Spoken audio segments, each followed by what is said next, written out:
Yeah, yeah. It, it's not the board members. Got it, I see. Mhm. Okay, there's Julianne. Hello.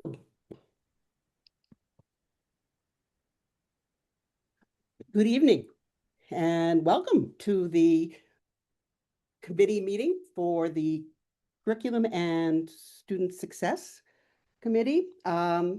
We are at 7:30. My apologies for being a moment late. And tonight we are going to hear from some people in the business that considering the SEL curriculum and the middle schools. I'm Julianne Opperman. I see that my Alina is here and joining us, and I am not seeing Vice Chair Bondo yet. And are they in the other outside room? No, not yet. So No, I don't we see hope they will join us soon and all. So thank you all for joining us, and we shall begin as you begin. Catch my breath running to these sort of things. Oh, and thank you for joining us, Member Ali. So Dr. Proctor, would you like to introduce the program? Yes, I'll go Actually, ahead. Yep, we I have, I apologize. was just gonna say, Okay, we have to do public public comment. comment. And Yes. I don't, is there anyone who wishes to give public comment in the attendees? I don't see anyone. My husband just waved. But other than that, I don't see anyone. So I will close public comment. And now, Dr. Proctor. Great. Thank you so much, Doctor, oh, yeah, go ahead. Dr. Opperman. Thank you so much. I am going to go ahead and prepare to share my screen as I have the team introduce themselves. I will ask Dr. Ahmed to facilitate our introductions.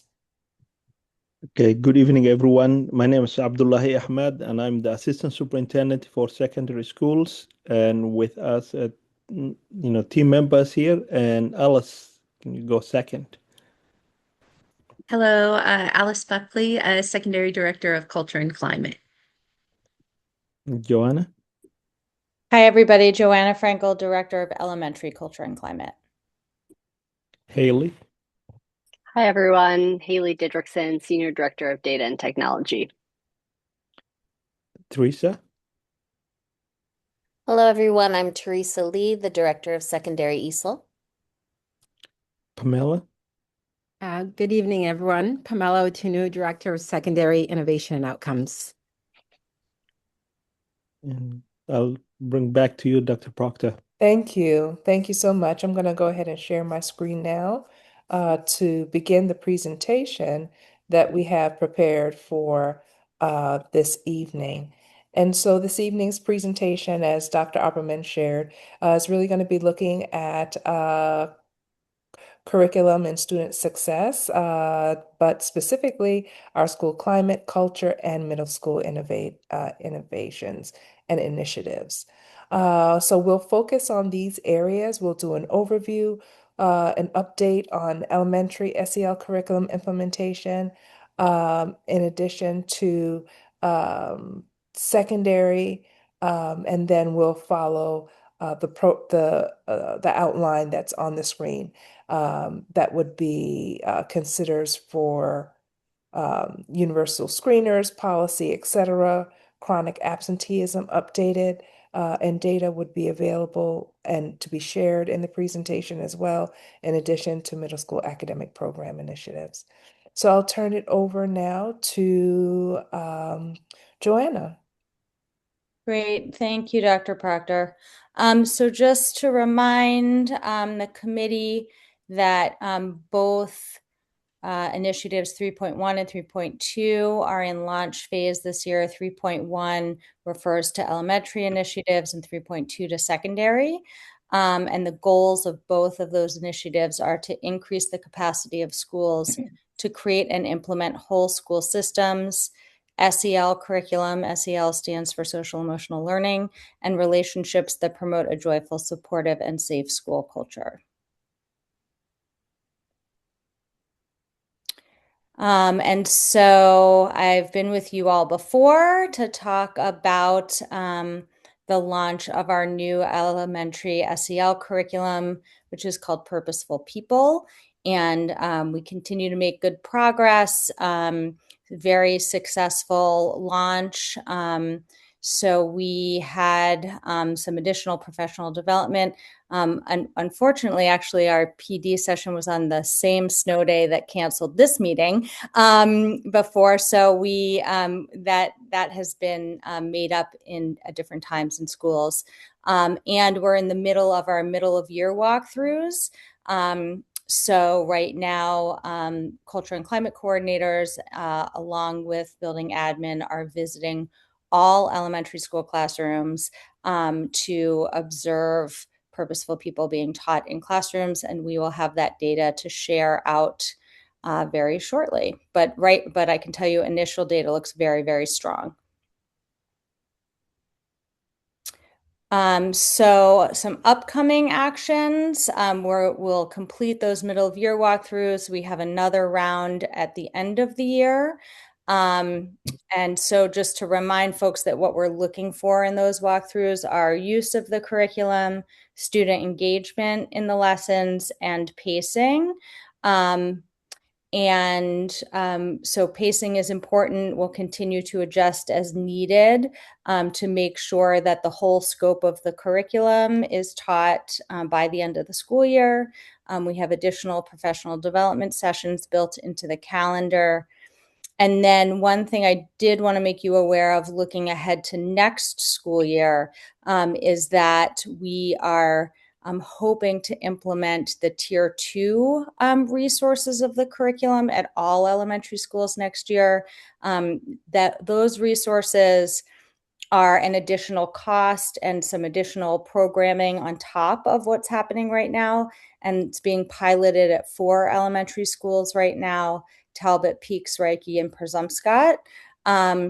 The program is really built around students who might need more support than just what's available at Tier 1. There are skill-based groups, there is curriculum, there are attendance supports, and it really fills a gap for us in what we can offer students in terms of their social, emotional, and behavioral support. It is an additional investment, but it's going to be offset by the reduction in cost of the Tier 1 curriculum next year. That cost will decrease, and so that will offset the cost of the including the Tier 2 curriculum.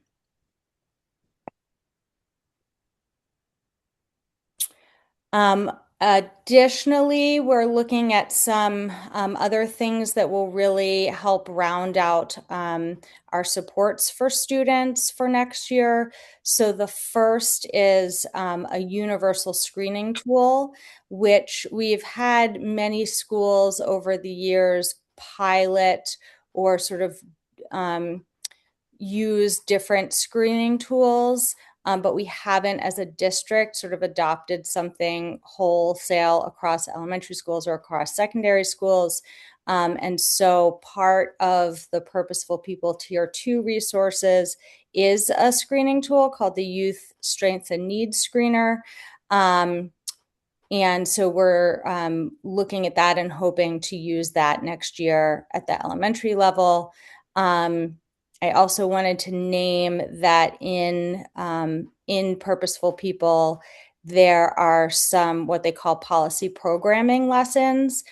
And it's like a suite of several lessons in 3 areas: personal safety, which is abuse prevention; mental health, which is suicide prevention; and healthy choices, which is substance abuse prevention. These are lessons that I'm looking at with our social work staff and Sarah Beam to see about implementing those with our social work and school counselor partners. And they're obviously, written in grade band ways that are developmentally appropriate. I'll turn it over to Alice. Okay, at the secondary level, our strategic focus has been on strengthening the culture and climate through intentional PBIS alignment and leadership support, specifically at Deering High School. The based in the core PBIS philosophy that we do have to explicitly teach the students how we expect them to show up academically and behaviorally at schools. And that means both, again, in the hallways, the classrooms, in the cafeteria.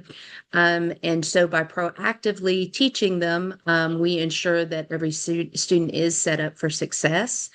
This also allows us to provide for the students a predictable environment that is a consistent atmosphere for the remainder of the school year or for the current school year, unified messaging to all stakeholders. And this ensures that all students are hearing the same expectations, again, for the classroom, hallway, cafeteria, and bathrooms.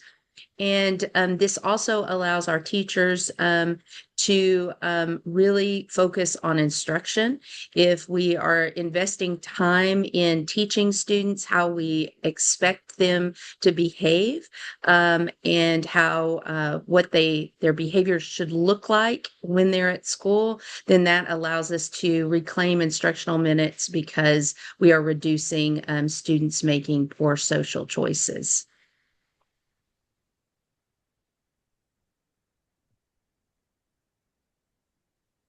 Okay, and I don't know if Haley is gonna also speak to attendance, but you know, things changed a lot between when we were preparing for the original date of this meeting and now. So I'll speak sort of broadly about attendance, but I don't know if that was also an area that Haley was planning to speak to. So we had some setbacks this winter, I think, as everyone on this committee is aware, in terms of attendance, for numerous reasons. We had a lot of illness. We had some schools in particular with some high numbers of flu cases. And we also had safety concerns that were keeping students home. And the good news is that attendance has very much rebounded, and we are now back to attendance numbers that mirror sort of where we were at the beginning of January after some high absenteeism. And just I do need to sort of shout out our incredible community that rallied and really supported students in getting safely to school.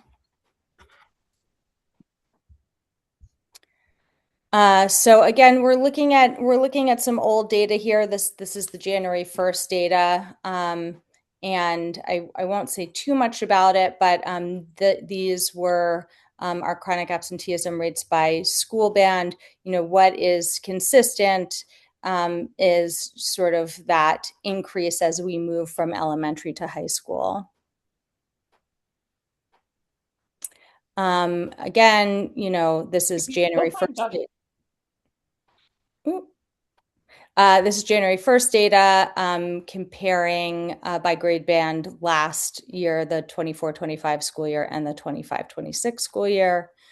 So we have some decreases and an increase. By elementary school, and you know, you can see all are lower than that 15%, but still room to improve. Our middle schools, same thing. And our high schools.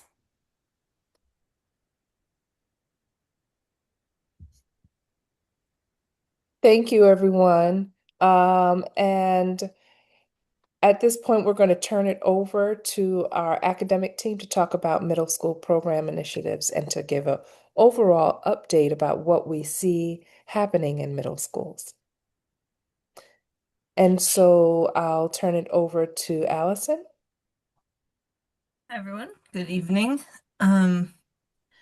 So as a very high-level overview of the work that is central to the strategic plan that's landing in our middle schools this year, we essentially have the ELA HQIM implementation. And this year, we're in year 2 of launch, if you will. And so, although many teachers have been teaching it for longer than that, but what that means is that we're integrating a focus on looking at student work. We also, I'm skipping here between bullets 1 and 2, but we also have been using the walkthroughs we've been doing over the past 2 years to really hone in on the places that need the most support, which have been identified as pacing, again, to cover all the standards in the curriculum so that they're ready for the next year's grade level standards and they have that exposure. And then high leverage literacy strategies for multilingual learners, which we know are good for all students. And then the collaboration protocols that teachers use with each other. So we've been providing professional development and support in those areas and also, leveraging our leaders and coaches to help with that. And then math has a work group. So right now, our middle schools use Amplified Desmos, but the strategic plan prompts us to re-examine the HQIM every 5 years. And so this one is kind of up this year. So we have a work group that chose iReady Mathematics as one to pilot and compare with Amplified Desmos. And so they have just started that pilot. I mentioned that one of our foci for the EL implementation is those high leverage ML strategies, and I have Teresa Lee on the call as well, who's our Director of Secondary ESOL. But this is actually a 5-part series where we actually follow up both through walkthroughs and support in the schools and through additional professional development that goes through the year. And our counterparts, Jesse Robinson and Carlos Gomez, also helped to design these. And what we looked at is actually the SIAP model, which is a well-regarded model for teaching multilingual learners in content classrooms. We looked for the intersection of where the EL/ELA curriculum and the SIAP model were recommending the same strategies, and we really chose to amplify those. I do want to say here that for every single one of these across our 3 schools, the coaches and leaders have chosen to give this to all faculty because they see it as valuable outside of just EL/ELA. Allison, could you describe a little bit more about what the SIAP model is? That we've heard you say that a couple of times. Sure. So it's a framework with, I'm gonna not remember the number, but it's between 20 and 30. Feel free to jump in, Teresa. I can see you smiling. Like features, and it could be anything from like comprehensible input, so making sure that students understand what you're saying, to moving through and giving all students practice in all 4 modalities is what we call them. So speaking, reading, writing, listening. And these are just high quality practices specifically designed to help multilingual learners learn language and content at the same time. As I'm talking. Great. Thank you so much for that. Next slide.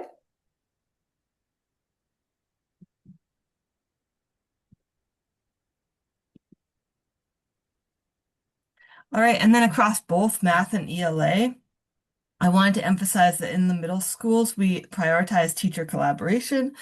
This is based in research that the difference maker for schools that have really trajectory changing results for all kids and equitable academic outcomes are ones in which not just teachers have time together, but that time is spent well, building trust, building knowledge of students, and then really honing the instructional strategies that are going to work best to help students pick up the most important content.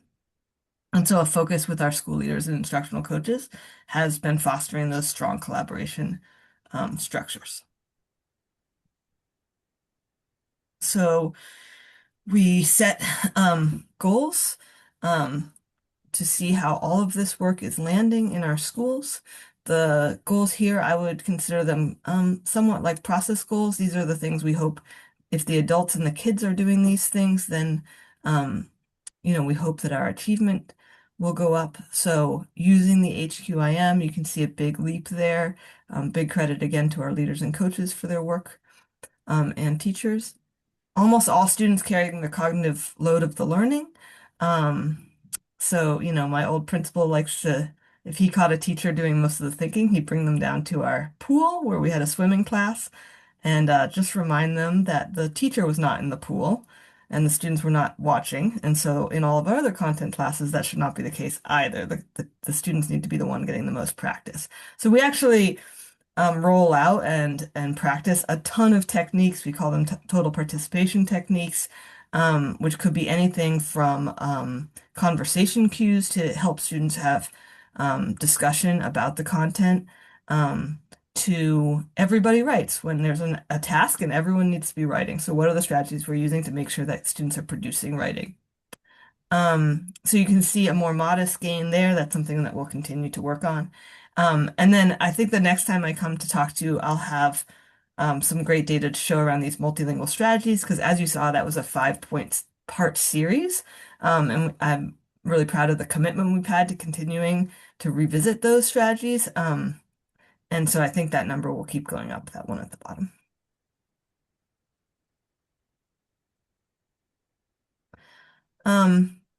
This is data from our NWEA reading.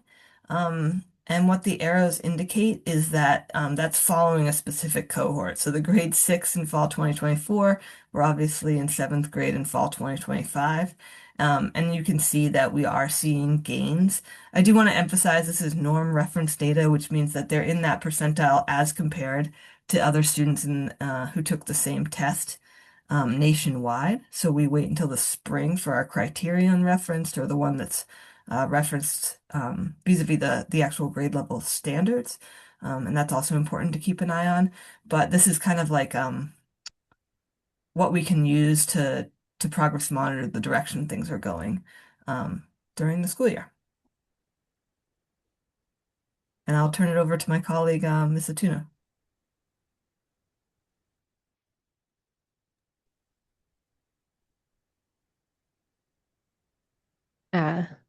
Good evening, everyone. Can you hear me?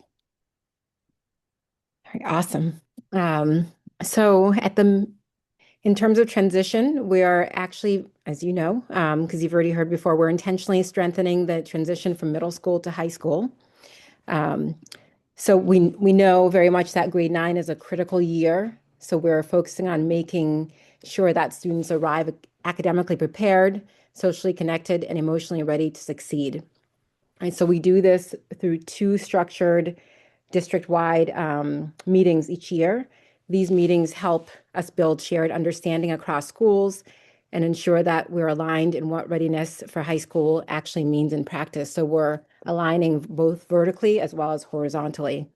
So during these meetings, we look at academic, behavioral, and social emotional trends. So we're not working in isolation, right, within those departments, but we're working together. And we use that information to align curriculum, instructional practices, and expectations between grade 8 and grade 9. We also identify specific supports that help students enter high school confident, connected, and on track. So participation in these sessions are intentionally cross-functional. Educators meet in like role groups across grade 8 and 9. This includes core content teachers, ESOL educators, special ed, school counselors, the unified arts, and support staff, as well as such as social workers, as well as assistant principals. And this structure really does allow people doing similar work to solve problems together and create consistency for students across the district. Okay. And as you can very well imagine, this is work I'm super excited about. This is, we're shifting from visioning to design. So our focus is how the portrait of a graduate and portrait of a school community shows up in day-to-day middle school experiences for students and staff. So really working to lift that up at the middle school level and begin that work. So we'll do this through structured design sessions with middle school principals and staff. This will be working sessions, and not just presentations. The goal is to really translate the portrait into concrete practices, systems, and student experiences, and ensure that educators are actively engaged in that work and collaborating together with us. Importantly, right, this work is not starting from scratch. So I want to make that clear. Sessions will intentionally build on our district priorities, right? Strategic plan, school improvement work that's happening, that schools have identified, and strong practices already happening in our middle schools. While earlier principal and meetings that we intended to have to actually do this work had to be postponed due to unforeseen circumstances, this work has remained as a district priority, and we're moving forward with a clear plan and timeline this spring. So looking forward to sharing more.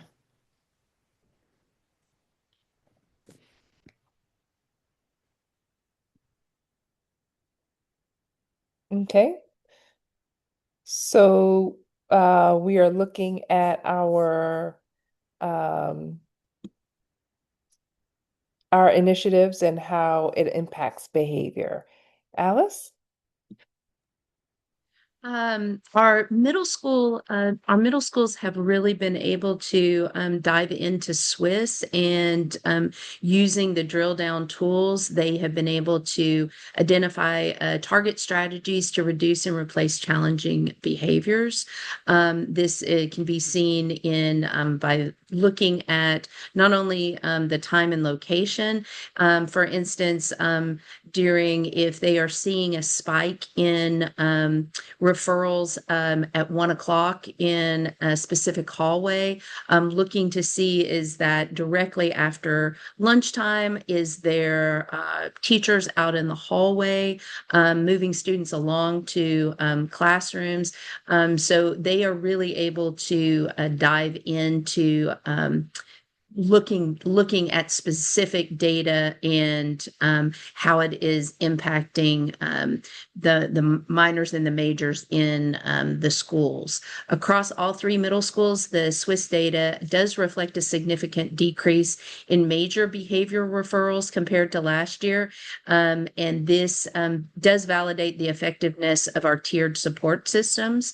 Again, it also, I think, speaks to the campuses really working with the teachers to understand what are minors and what are major behaviors, and empowering teachers to be able to feel like that they can handle those minor referrals or get minor referrals before they become majors, which again speaks to the importance of the de-escalation training.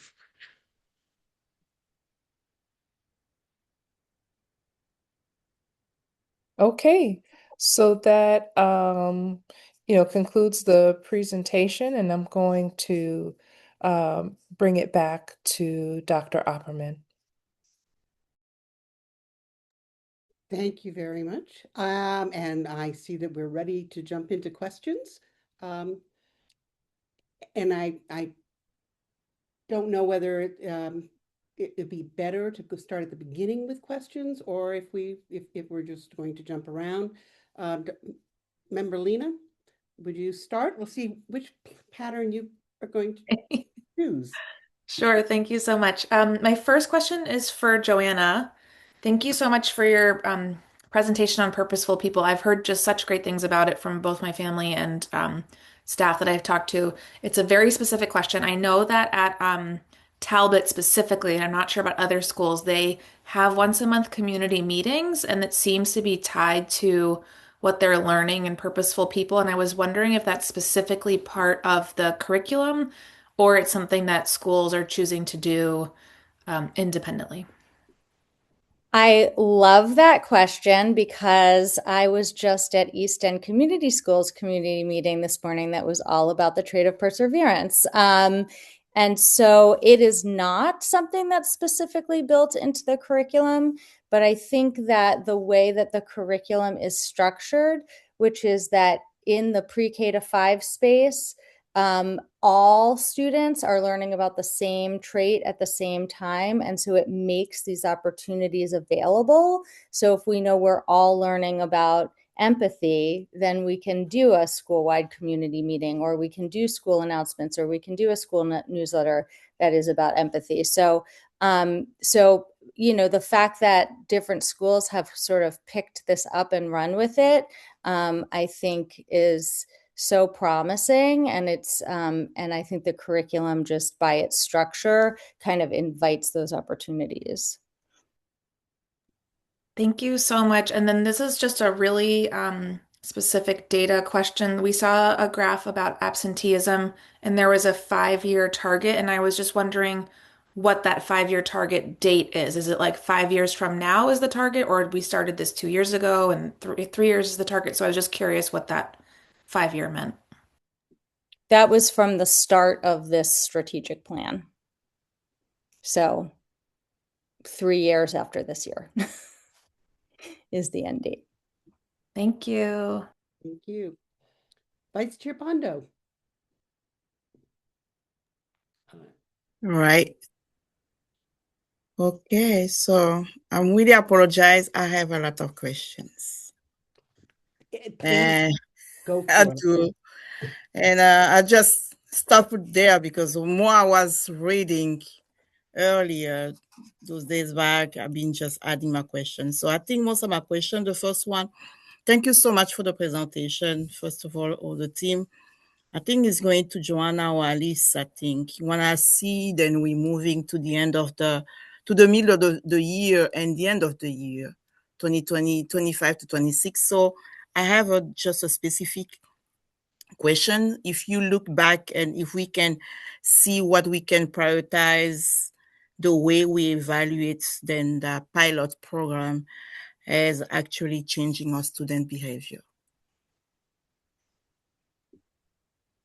That's a great question. So I'll just speak about the Purposeful People curriculum.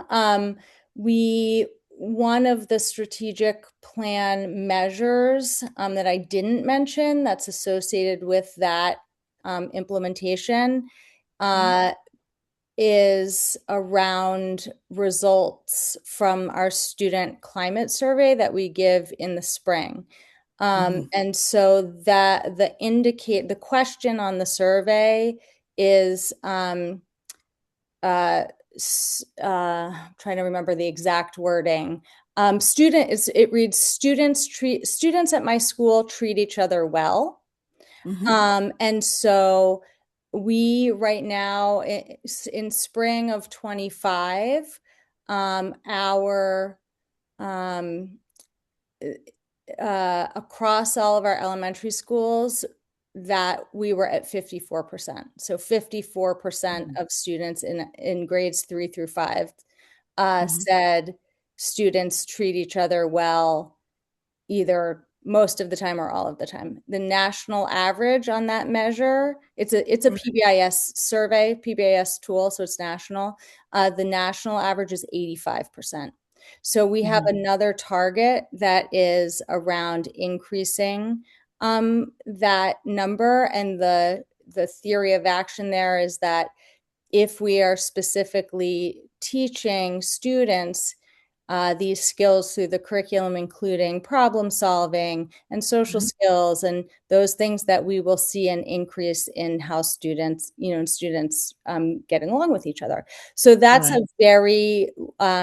that is one measure. Okay. Does that answer the question? Yes, because I would like to see was the data from the May, June was going to look alike for the world through, so we can synthesize all the results to see how best we serve, how we are able to change some of the behavior. So yes, that's good enough. Thank you, Joanna.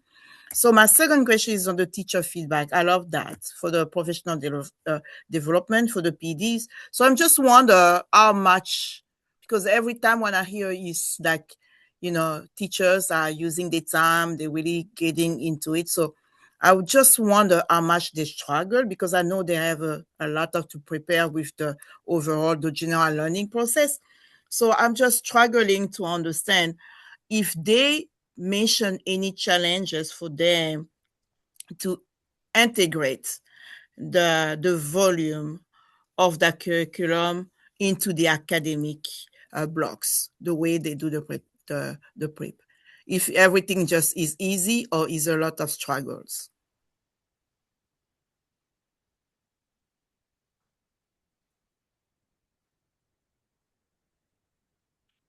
Who would you like to answer that, or would anyone like to jump in and? Yeah, yes, anyone, because the way I took down from Joanna and Alice's presentation, I think from the first part of the professional development from the beginning, I think it should be slide 5 or maybe 4, 5. I think earlier. So the question is for the professional development, then we had to do from the walkthrough for the teachers. So I just wonder if after those professional development, we got some feedback from the teachers, how many struggles they have to integrate the full curriculum to their own academic blocks, the way they have to incorporate everything, because we cannot just say it's easy for them because they have something else on their plate. So our struggle they are just facing on the integration of the volume of the curriculum. Joanna and Alice, do you want to speak to that about the schedule? How is the SEL curriculum implemented and balanced across the full day in light of the academic schedule that the teachers also have to fulfill? Sure. Yeah, I think Alice will have a different answer because I think it looks different at the secondary schools. But in terms of the elementary schools, so, one of the things, I think one of the reasons why teachers liked this curriculum and why it was the Purposeful People curriculum is because it has, there's some flexibility in the delivery model. So it's built around a one time a week, like core lesson that's 20 to 30 minutes, and then sort of a sprinkling of 4 other components that can be done throughout the week. And so we were fortunate, I think, in elementary schools because we already had something called morning meeting that happens in every grade level, in every school for a block of time first thing in the morning. And so that has already been established as sort of like a community building time and SEL time. And so we utilized that time to plug the curriculum in. So we had that sort of the structure already existed. And Alice, you can speak to the secondaries. Okay, thank you. Yes, at the secondary level, currently, I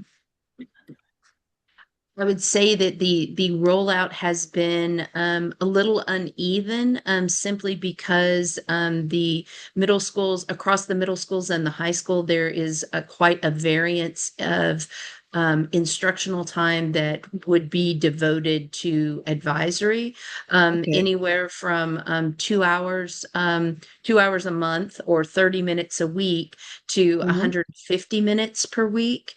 And so depending on how much time the specific school has, that really impacts how much they've been able to access the curriculum. And I would say the teachers' comfort with feeling comfortable with the curriculum, because if you're only spending 30 minutes a week with a curriculum, you are not going to be as comfortable or well versed in the different features that it offers.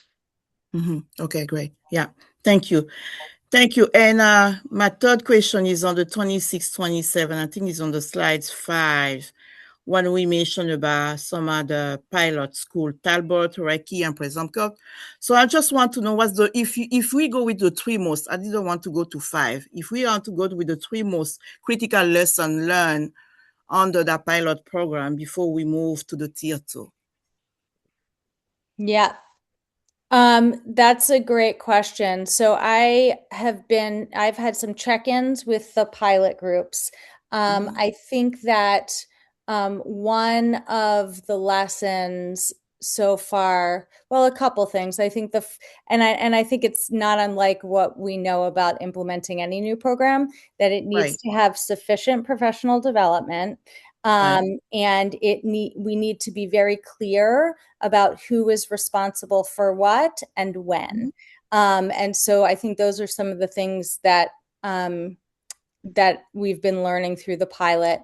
And I think that if we're starting the planning now, we can absolutely accomplish those things, and plan for strong implementation for the schools. Yeah, I love it. Thank you so much, Joanna. So my sub question on that, I saw the identify gap under that tier 2. So how you define the identify gap? So I just wonder between two things. That's why I want you to be clear with me.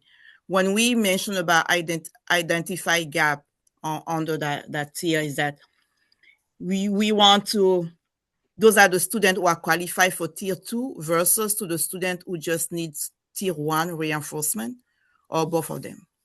That's a great question. I don't mean gap in terms of students. I mean gap in terms of programming.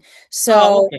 So we have some, many of our schools have one strong tier 2 option, which is called check-in, check-out, which is an evidence-based tier 2 intervention.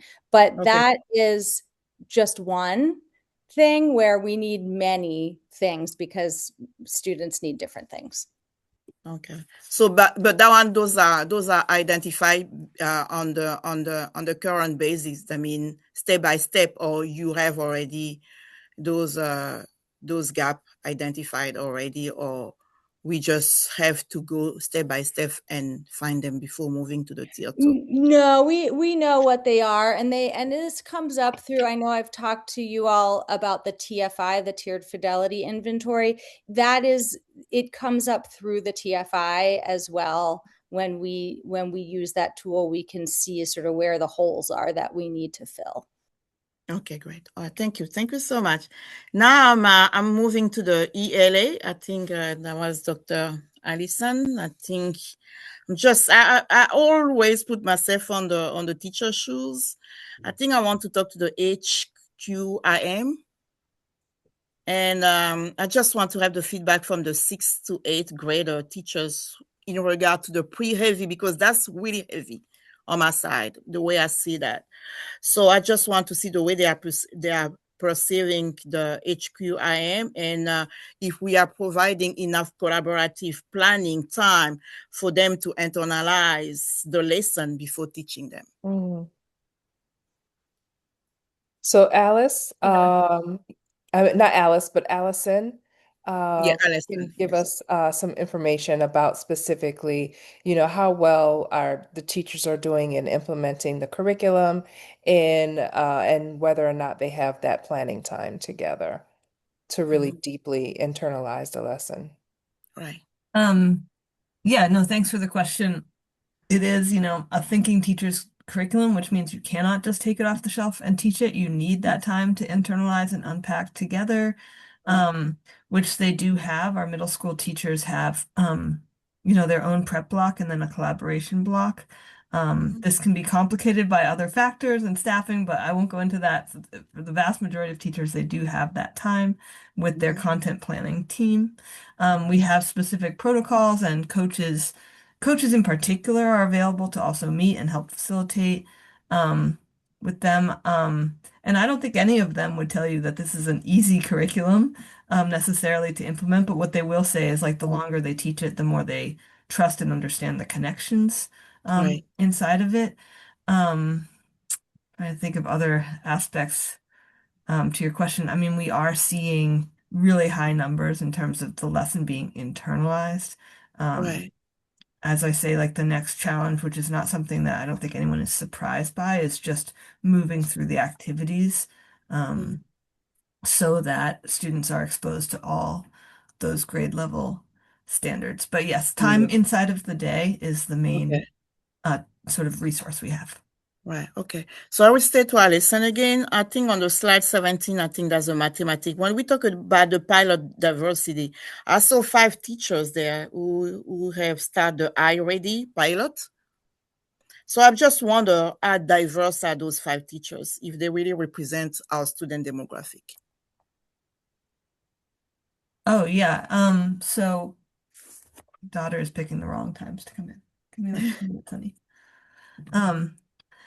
So yeah, so we worked hard. I mean, first of all, I want to name the math teachers in our middle school have moved from illustrative mathematics to amplified Desmos, and now we're piloting this. So there is such a thing as like pilot weariness, which I have empathy for.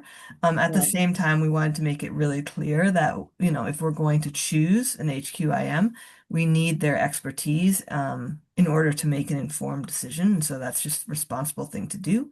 And so, yes, it's actually 6 teachers.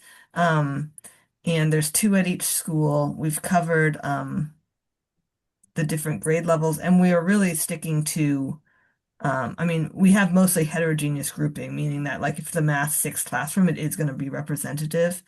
Right. So the way the teams work, again, there are exceptions to this, but generally a math teacher will be teaching about half the students in their grade. So that's a pretty good sample per that. So are you telling me we do have a good representation of all our demographic? Yeah, I mean, 6 teachers is 1/3 of all teachers, all math teachers, essentially. Yeah, but they do represent the demographic than we have. Yes, because our math classes are not, our middle school math classes are not tracked. You have the option to take algebra, but you're taking that in addition to math 8. Oh, okay. And so our classes, I do think, are representative of their school because it's literally half of the students in a given grade, and it's not tracked by like ability level. Everyone's taking math 6, math 7, and then math 8. And again, you have the option to take algebra additionally in 8th grade. Mickey, Okay, great. Are you meaning the demographics of the teachers who are taking the Of the school, of the student that we represent? Okay. The students, Okay. yeah. Yes. All right, thank you. Perfect. I have 2 more last questions, so just joy. bear with me. I'm done. So when you, I just want one of you to define the strategy integration. How did you see the high leverage literacy strategy? They really embedded. The They really, multilingual, yeah. they really embedded to the ELA HQIM, or they are taught separately. So that's what I just want to get on my mind. Sure. Yeah. So last spring, we looked at the protocols that we knew were inside of ELA, and this was K-8. Yes, okay. And we also looked at high leverage multilingual strategies, and we looked for places where those were together. So I'll give you an example. Conversation cues, highly, well, they're really pushed throughout the expeditionary learning model, but it's in the ELA curriculum. And you'll also see them, you know, our multilingual students need a lot of opportunities to discuss, and frankly, all students, but this is, so that would be an example. Another one is, we call them language dives. They've historically also been known as juicy sentences, but it's saying that it's not enough just to teach academic vocabulary, although that's very important. Students also need exposure to the type of syntax that'll be in academic texts that they're not necessarily going to encounter, right? You know, in other settings.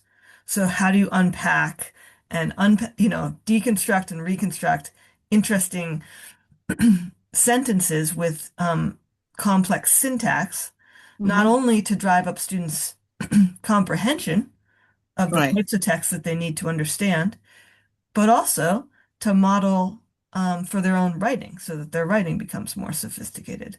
So I could go on, but I know we need to move on. But yes, those are 2 examples of the type of strategies. And then the last point I'll make is that in all 3 of our middle schools, although we suggested these for ELA, all 3 of our leaders and coaches said, wait a second, we want to see these across the content. And so they've opted to present it to all faculty. All right, great. So thank you so much, because it's almost answered half of my question, because I was talking, my last question was the pacing constraints. because it's so important for those students. So we can make sure then, the deep language development is really embedded for what we are defining, so we can control the learning and comprehension pace on everything we included. So I think the one you just mentioned, Alison, it just start making sense to me when we are incorporating those strategy integration. So just want to say thank you so much. Just want to apologize for more of my questions, but because I am the curriculum person and I love it, because I really want all our students to have the best practice so they can, we can try to reduce those achievement gaps. Thank you so much. And I give you back the mic. Thank you. Thank you, Chair. No problem. I think, this is what this committee is about, making sure we understand and the members of the staff understand what we're looking for as board members. Before I start my questions, does anyone else have a question? I don't see any hands. I can't see all the hands right. Let me see. Nope. Okay. I've got a range of questions and comments that I wanted to bring up, and because I just came out of the finance committee too. So the one going back to like the fourth slide, and the investment on the tier 2, which tier 2 is really important in all areas, whether it's behavior or particular topic content. I mean, not everybody gets everything exactly the same way and all, but you're just to make sure I understand, we will not be paying as much for tier 1 as we are this year. So that implementing a tier 2, which sounds like a brand new expense, is offset but not completely. There's a bit of an over piece that might be different. Joanna?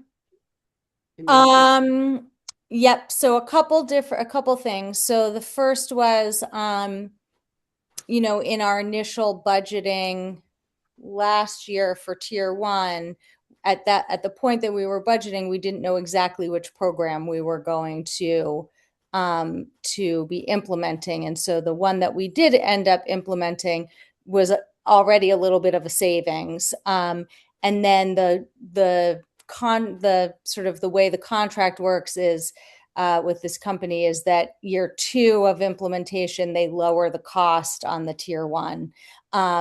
We'll see it come back up again in year 3. So just to let you know, it'll rebound a little bit. But in year 2, it does decrease. And so we'll have, we'll be able to offset the cost of the tier 2 curriculum in that way.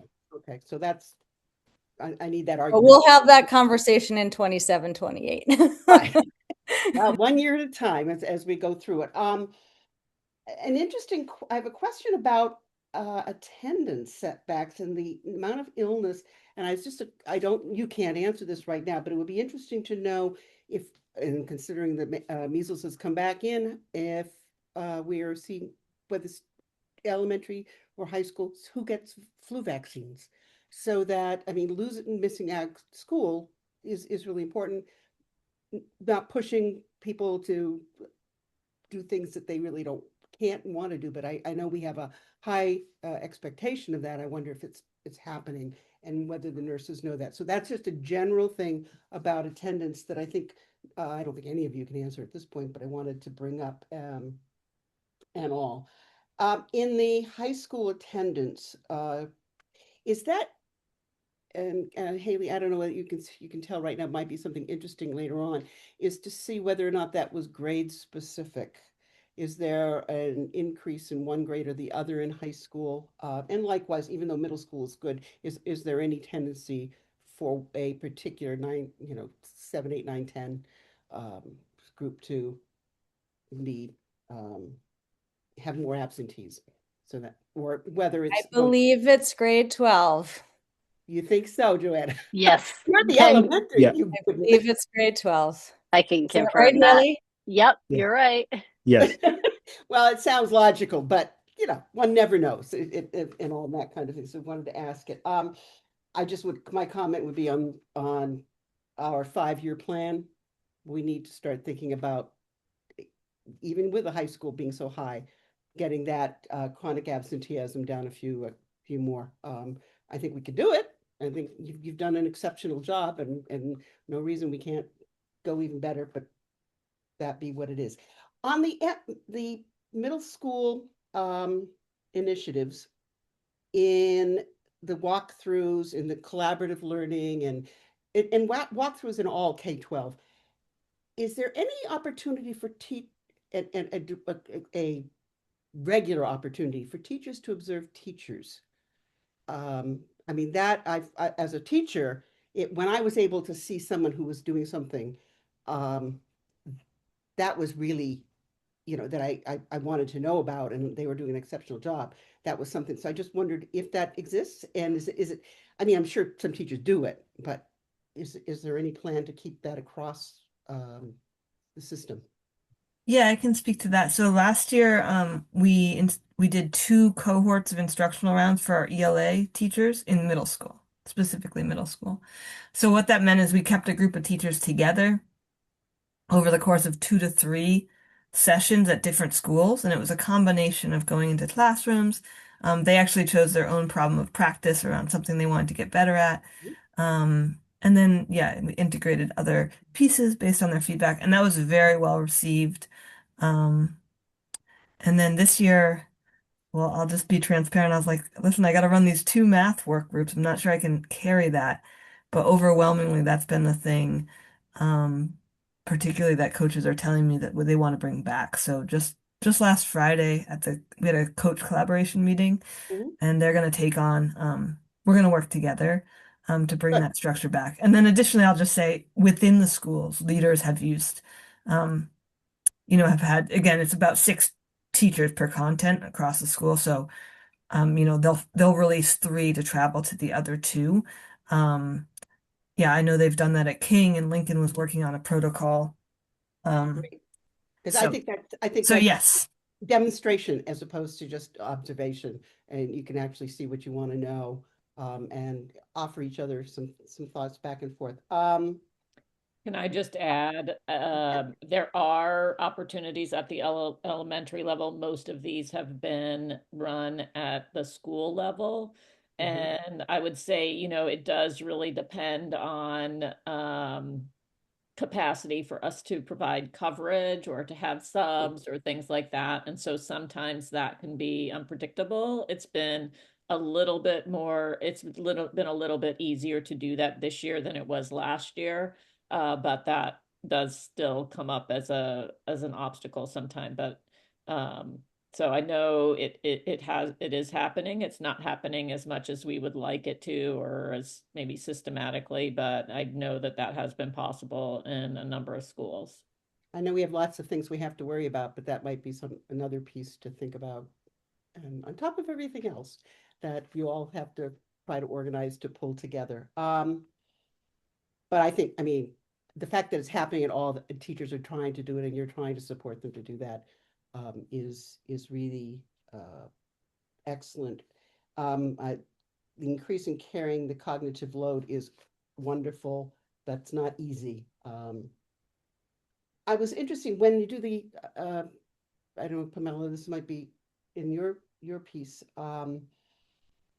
When the educators do the 8th, 9th graders get together, is any particular content area doing a particularly good job? I just from a random comment I got from an 8th grade teacher who's not enthusiastic about it. I just was wondering any particular area that was doing better. Whether it's the core courses or the school counselors or art teachers. Yeah. Not that you know. Yeah, no, there's the content areas are doing well, and then sometimes it depends on whether it's that first collaboration in the fall versus the spring, because there's a little bit of a difference there. In the spring, we have data that teachers can look at, or educators can look at in terms of where kids are moving, which high school they're going to be in. So that becomes more of a true like transitional meeting, similar to what special ed does. The special ed also meets, but where then we look at groups of students and really look at the data and have teachers plan, and also I think in the math, for the math group, for instance, in the past, that's been really helpful when information is shared in terms of the different math levels that exist at the high school level and what type of students are generally accepted into those levels and what the curriculum looks like and the expectations. So then middle school math teachers can then go ahead and plan accordingly to make sure kids are prepared to enter the appropriate math levels, but also so that they're making the appropriate recommendations, as well as indicating the appropriate supports that students would need in order to succeed at the various levels. We try to have each of those groups run by someone that's like teaches within that department. I think those are the times when they've been the most successful. There are times when we as district leaders do facilitate the meetings, but the more it's facilitated by educators that teach in that academic area, it's profoundly a lot more beneficial because they know what they're looking for and they know where where their colleagues are struggling.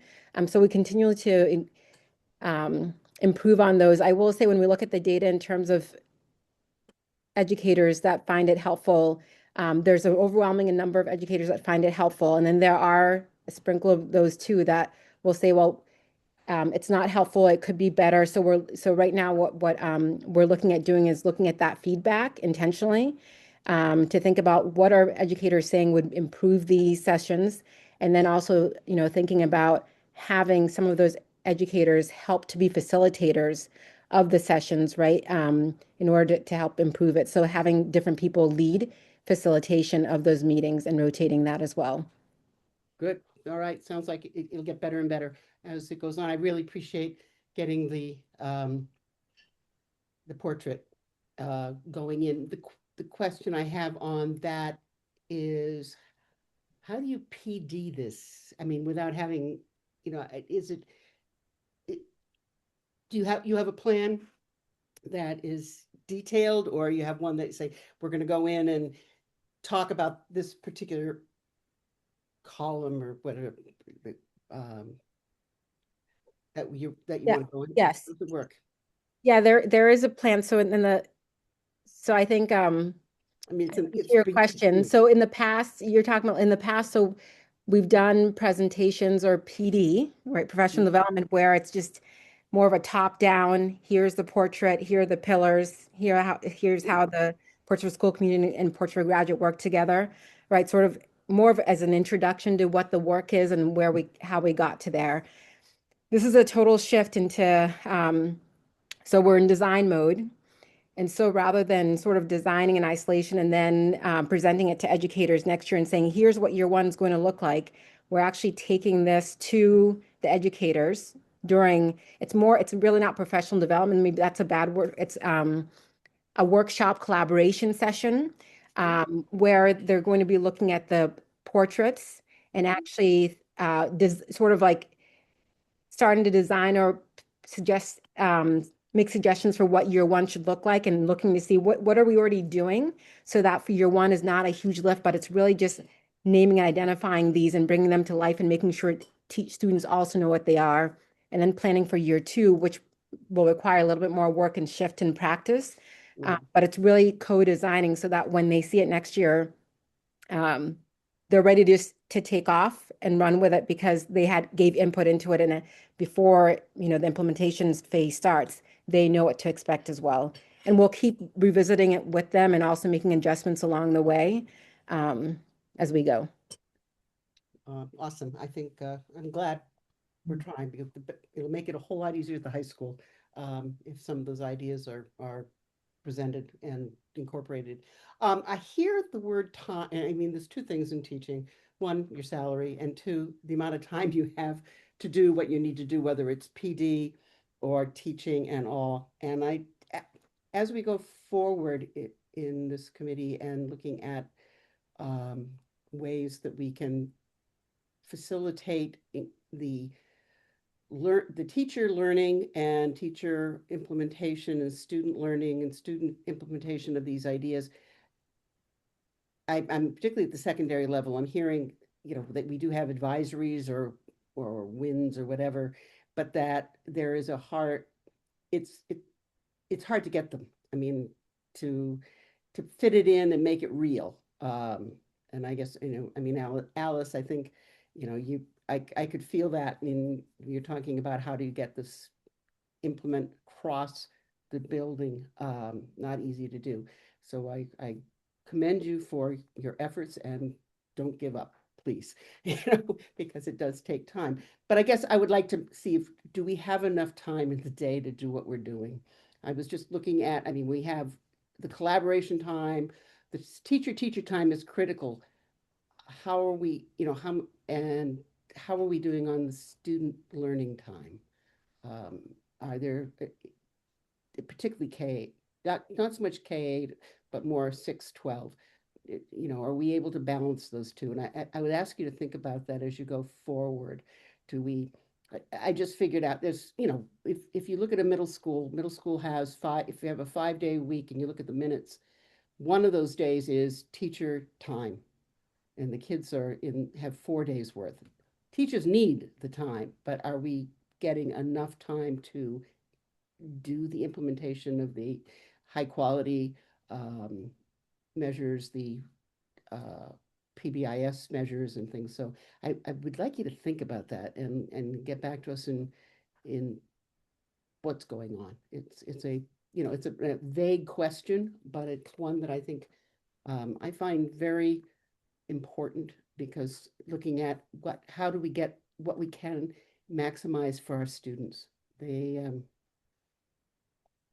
are people. We want to make sure they get what they need, and you are all doing a marvelous job of designing things and all, but how much can be done and what do we need to do maybe with the school day, or as far as that goes, and thinking about how we get more students to be engaged in all of this.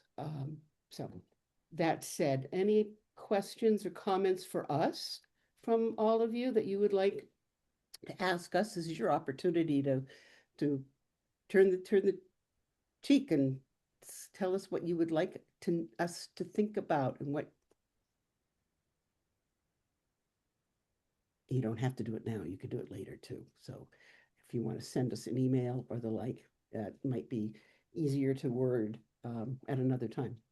But if there's no more questions, do you have anything else to say, Doctor?